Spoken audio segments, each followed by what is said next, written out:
The United States government owes $37 trillion. That's more debt than any nation in human history. More debt than the entire global economy produced in a single year just 2 decades ago. And here's what nobody's telling you. They're not planning to pay it back. They're planning to erase it through devaluation, strategic, calculated, invisible theft of purchasing power from everyone holding dollars. And the mechanism they're using? Something most people think is separate from government finance: crypto and gold. You're watching the US government execute the most sophisticated debt elimination strategy ever attempted. They're building strategic reserves in Bitcoin and gold, preparing to revalue those assets at multiples of current prices, and using that revaluation to technically balance a debt that's mathematically unpayable. But here's the part that should terrify you. When they revalue gold and crypto upward, they're simultaneously devaluing the dollar downward. Every dollar you hold loses purchasing power. Every bond becomes worthless in real terms. Every savings account evaporates. This isn't theory. This isn't speculation. This is historical precedent. The US government has done this before. Other governments have done it dozens of times. And right now, they're following the exact same pattern, step by step, number by number.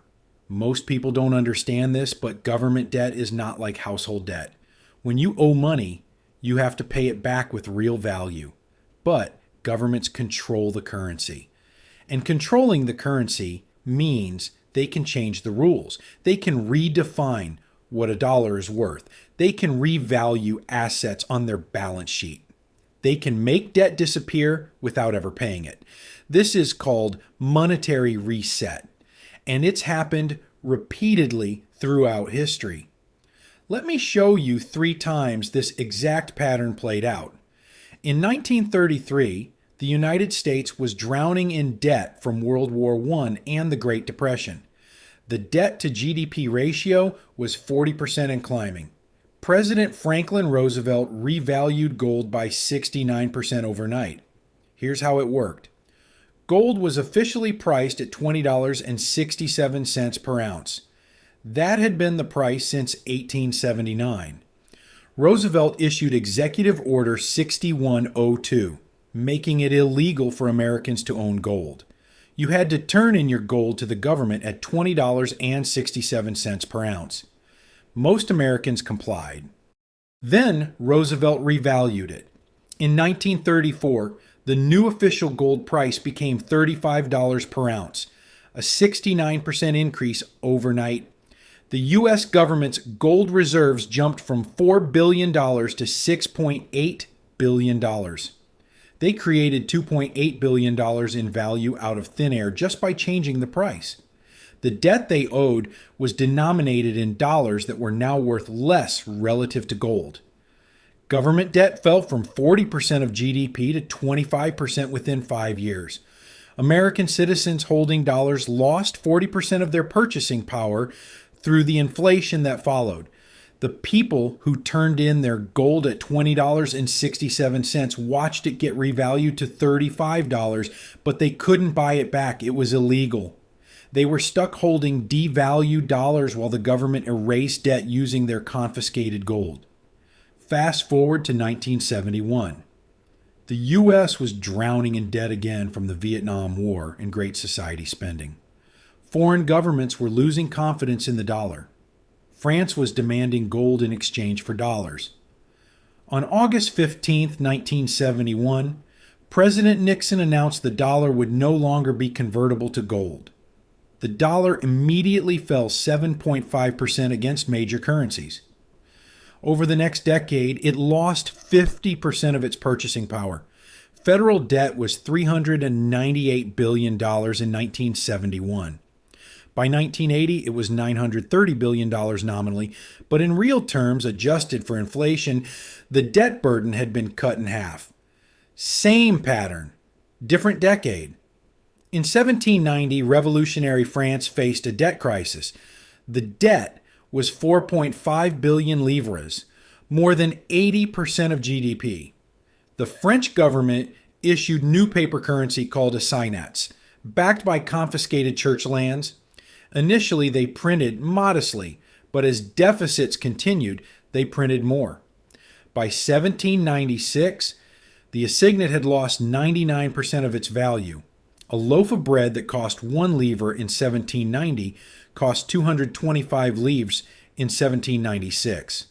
The currency collapsed, but the government's debt mathematically erased. Anyone holding government bonds had their wealth destroyed.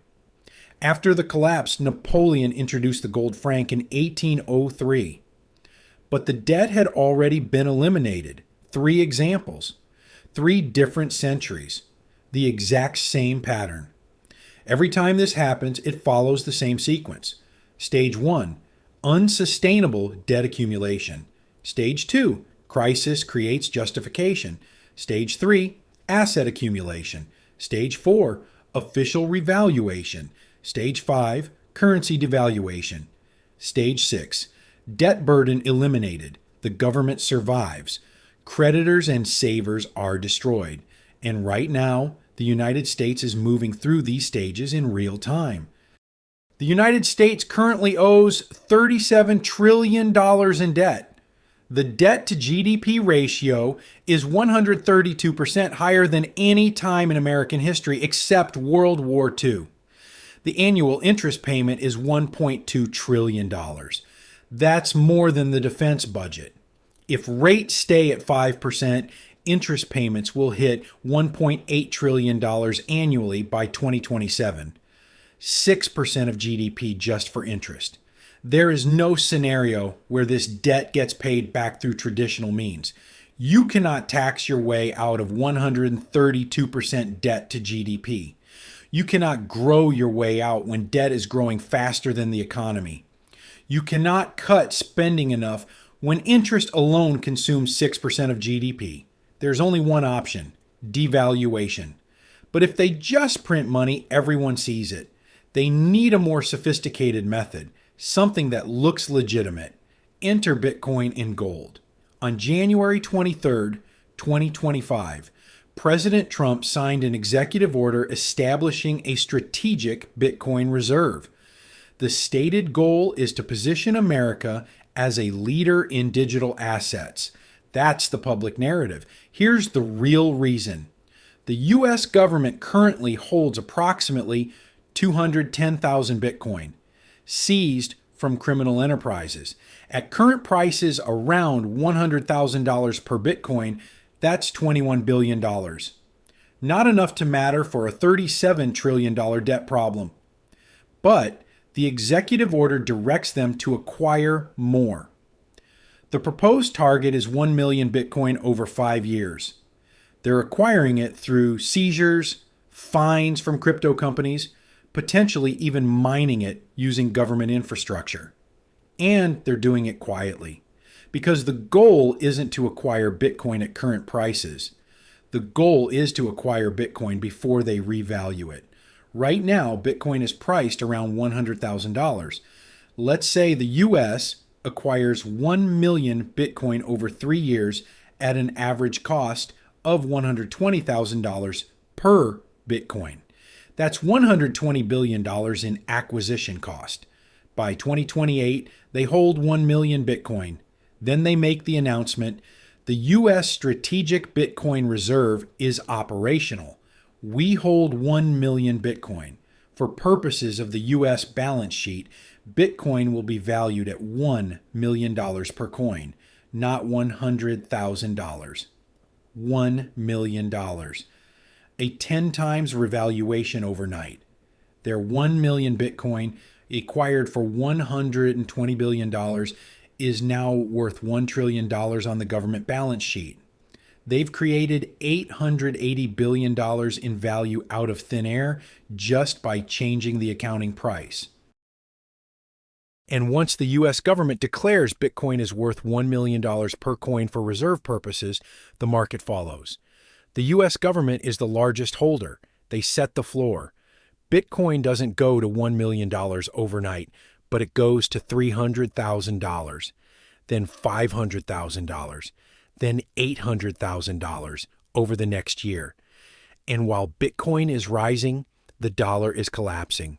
Because if Bitcoin is suddenly worth $1 million, it means the dollar is worth less, much less. The revaluation of Bitcoin upward is the devaluation of the dollar downward. Now, the gold side. The U.S. government officially holds 8,133 tons of gold, about 261 million ounces. At current prices, around $2,800 per ounce, that's worth $731 billion. But that gold is valued on the government's books at $42.22 per ounce. That's the official statutory price set in 1973. On the books, the U.S. gold reserve is worth $11 billion, not $731 billion. $11 billion. This gives them room to revalue. The U.S. announces gold will be valued at $20,000 per ounce for purposes of strategic reserves and debt backing. At $20,000 per ounce, the U.S. gold reserves are worth $5.2 trillion. They've just created $5.2 trillion in balance sheet value out of thin air. Combine it with Bitcoin. 1 million Bitcoin at $1 million equals $1 trillion. 261 million ounces of gold at $20,000 equals $5.2 trillion. Total new balance sheet value, $6.2 trillion. Once gold is officially revalued to $20,000 per ounce, the market follows. Gold goes to $5,000, then $8,000, then $12,000 over the next few years. And as gold rises to $20,000 and Bitcoin rises to $1 million, the dollar is getting destroyed. If gold was $2,800 and is now $20,000, the dollar lost 85% of its value relative to gold. If Bitcoin was $100,000 and is now $1 million, the dollar lost 90% of its value relative to Bitcoin. When the dollar loses 85 to 90% of its value relative to hard assets, it loses 50 to 70% of its value relative to everything else. Food, energy, housing, everything. You have $100,000 in savings today.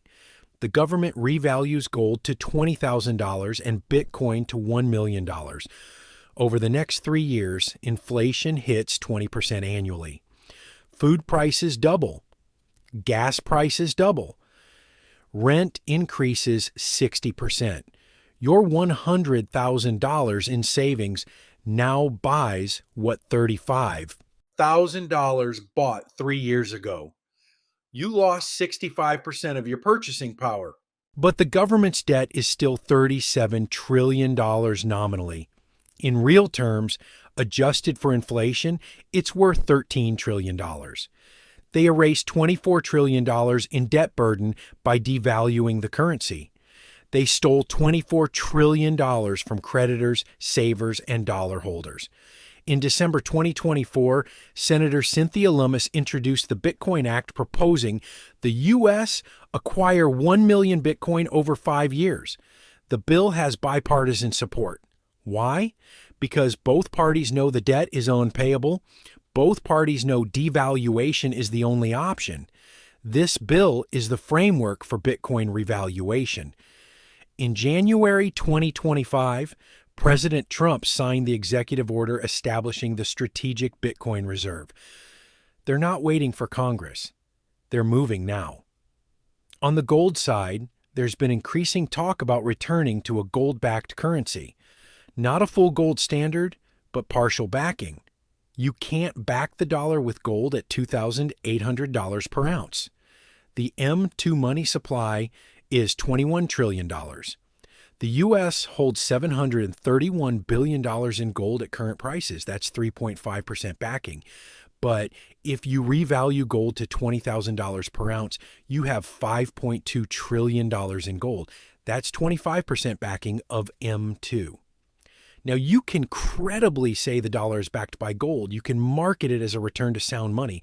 But what you've really done is revalue gold 7 times and destroyed the dollar's purchasing power by 85%. The BRICS nations have been accumulating gold, thousands of tons. China officially holds 2,300 tons. Russia holds 2,300 tons.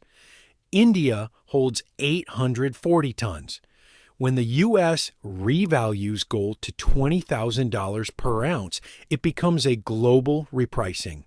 Everyone's gold reserves get revalued. Everyone's debt gets devalued. It's a coordinated reset because every government has the same problem: unpayable debt. Here's the timeline. 2025 accumulation phase. The U.S. quietly acquires Bitcoin through seizures. They start talking about gold backing, setting the narrative. 2026 crisis phase. The debt ceiling fight becomes severe. The bond market shows stress. The crisis creates justification for extraordinary measures. 2027 revaluation phase. The government announces the strategic Bitcoin reserve is operational. Bitcoin valued at $1 million per coin. Gold revalued to $20,000 per ounce. This is sold as stabilizing the currency, restoring confidence. But Bitcoin goes from $100,000 to $1 million over 12 to 18 months. Gold goes from $2,800 to $20,000. The dollar loses 70% of its purchasing power. Inflation explodes to 30%, maybe 50% in the first year. Food prices triple. Energy prices quadruple. The economy enters stagflation. Unemployment rises to 8 to 10%. The middle class is destroyed, but the debt is erased. $37 trillion nominally, but worth $12 trillion in real terms. The winners. The U.S. government erases $25 trillion in real debt burden. Early Bitcoin holders who bought at $30,000 win massively. Early gold holders who bought at $800 win. Foreign governments with gold reserves erase their debts too. The wealthy with assets preserve wealth. The losers, the middle class with savings in dollars. Retirees on fixed incomes. Bondholders lose 70% in real terms. Pension funds holding government bonds collapse. Workers' real wages fall 40 to 50%. Renters get priced out. Small businesses fail. The American dream dies. The world's central banks are preparing. In 2022 and 2023, central banks bought over 2,000 tons of gold, the most since 1950. China is accumulating Bitcoin. Russia is stockpiling gold. The BRICS nations are creating alternative payment systems. These are governments with intelligence agencies and inside information. They're all preparing for a dollar collapse and monetary reset. If they're preparing, why aren't you? Here's what you need to do now. First, get out of dollar-denominated assets. Bonds will lose 70% of their value in real terms. Sell them now. Minimize cash holdings. Keep only 3 months of expenses. Second, get into hard assets, physical gold that you hold, coins, bars, stored securely. Gold is the 5,000-year proven store of value. Bitcoin, if you understand the technology and can hold it securely. The U.S. government is about to revalue it to $1 million. Real estate with productive use, farmland, rental properties that generate income, commodities like energy, agriculture, industrial metals. Third, get out of debt. Your debt is denominated in dollars, but your income is also denominated in dollars. When the dollar devalues, your wages don't keep up with inflation. Pay off high interest debt, credit cards, personal loans, car loans. If you have a fixed rate mortgage at 3 or 4%, keep it. That debt will inflate away. But pay off adjustable rate mortgages or high fixed rates. Fourth, diversify internationally. Open accounts in foreign banks. Swiss francs, Singapore dollars, Norwegian krone. Buy foreign real estate in countries that aren't destroying their currencies. Consider foreign stocks earning revenue in non-dollar currencies. Have wealth in multiple currencies and jurisdictions. Fifth, build skills and relationships. Skills that generate value regardless of currency. Trades, medical skills, agricultural knowledge, repair skills. Relationships with people who have resources, land, food, tools, knowledge. Community resilience matters more than cash when currencies fail. The exact steps. Week 1, buy physical gold. Start with 1 ounce minimum. Target 10 to 20% of net worth. Week 2, buy Bitcoin. Start with $1,000 if possible. Target 5 to 15% of net worth. Week 3, sell all long-term government bonds. Week 4, reduce cash to 3 months' expenses. Month 2, open a foreign bank account, research foreign real estate. Month 3, build skills and community. This is your action plan, week by week, step by step. The window is closing. The pattern never lies. FDR did it in 1933. Nixon did it in 1971. France did it in the 1790s. Same sequence, same outcome. Right now, we're in stage 3. Asset accumulation. Stage 4 is coming. The only question is timing. The math is absolute. The debt cannot be paid through traditional means. Devaluation is the only option. Understanding the structure is the only edge you have, because when the revaluation happens, it happens fast, and once it's announced, there's no going back. If this changed how you see the next 2 years, subscribe, because I'll be tracking this reset in real time, showing you the signs as they appear. The policy moves, the price movements, the timeline progression. You need to see this coming. It's the difference between preserving wealth and losing everything. History has the answers. You just have to know where to look. The past still pays dividends, and sometimes it warns you first.